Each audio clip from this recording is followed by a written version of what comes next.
तुम्हाला सांगतो, ऊसाचं पेरं अंडी जी काय कांडी दिसते ना, कांडी हे ओरिजिनल शेतकऱ्यानं कष्ट केलेलं आहे, घाम गाळलेला आहे. तेव्हा ही पेऱ्यामध्ये असं दिसतंय. जरी समजा तो बाकीच्याला जरी समजा ज्या काही लोकांना दिसतंय त्यांना दिसतंयच, पण ज्या लोकांना काय माझं कष्ट, काय माझी मेहनत जी काय दिसायची ही जरी नसत दिसत, पण ह्या पिकामधून दिसते की ह्याला कष्ट जे लागणारं जे कष्ट आहे ते कष्टाशिवाय असं बंबाटणं पडत नाही.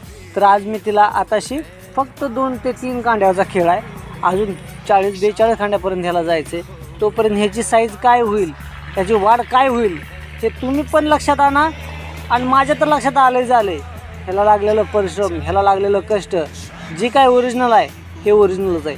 जसा बोलतोय तशा प्रमाणामध्ये तोलतोय पण. तर हा बळीराजा आहे, हा कष्टातून मोठा होणारा माणूस आहे. त्याच्यामुळं त्याच्या कष्टाला आणि त्याच्या जिद्दीला तुम्ही सगळ्यांनी सलाम करा, एवढीच अपेक्षा.